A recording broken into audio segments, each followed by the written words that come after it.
господин Николов. Разкажете ни как стартирахте вашата предприемаческа история, как възникна идеята за Plegi. Вярвам, че няма да я знае, но всеки предприемач първо има някакъв проблем лично при него. Така започна и всичко при мен и моя колега. Още от студентската скамейка, силно мотивирани млади хора, отлични резултати, отиваш на интервю още във втори курс, силно желание да се развиваш и няма първо, второ, 20 интервю и отгоре нямаш опит.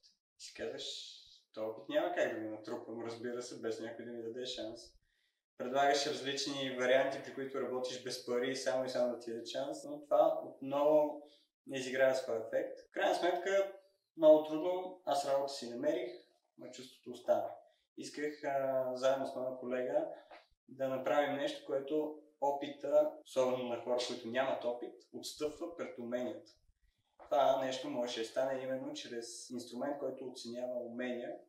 И тъй като самите ние като студенти не харесвахме тестовете, трябваше да е нещо по-интересно, трябваше да е чрез игра. Отне много време, но в крайна сметка успяхме.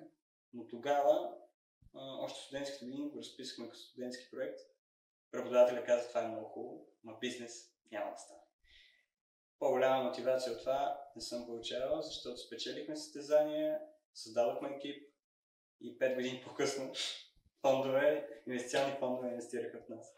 Какви бяха най-големите ви проблеми, които срещнахте по пътя към успеха в вашето начинание? Проблемите са няколко. Първото нещо е самата възможност изобщо да създадеш инструмент за предварителен подбор на кадри, да обединяваш наука и технология, когато екипът ти разбира само от бизнес администрация.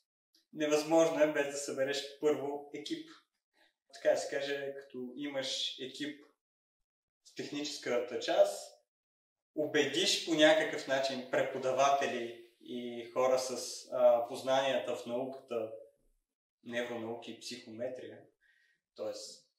преподаватели и доценти в БАН, Софийски университет и други, да работят без пари, тогава знаеш, че можеш да постигнеш всичко. След което вече дойдоха трудностите на пазара. Днешните HR-и, преди особено 5 години, не бяха много отворени към различен начин на подбор, който изключва опита дори за джуниор позиции. В момента нещата са различни и се радвам, че поне една частица, за това ние сме допринесли, вече работейки доста в сферата. Как обикновено разрешавате проблемните ситуации в бизнеса? То няма проблеми, то има задачи. Ако нямаме подход за да решаваме задачите, няма да се получат нещата. Още от студентските години помня, че преподавателите ми казаха, ние не ви създаваме като предприемачи, маркетолози, търговци, бизнесмени. Ние ви правим универсални решателни проблеми. Как ще решите проблема си е ваша работа, той трябва да е решен. Абсолютно всичко го приложихме и в момента за това и много помага импровизацията на процесите, защото тя е именно това, което ни дава шанс да сме по-гъвкави, да лавираме, да прескочим някой път нивото, само да решим проблема.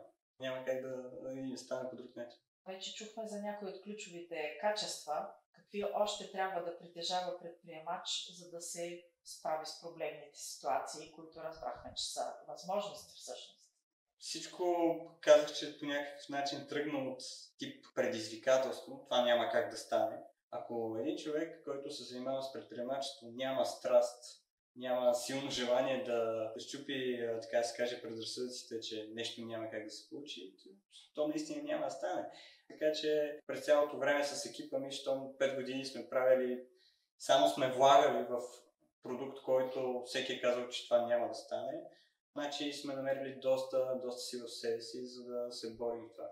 Просто сме си казали, това не знаем как, не знаем с това, ама ще стане, а не няма как да стане. Така че получава се с страст.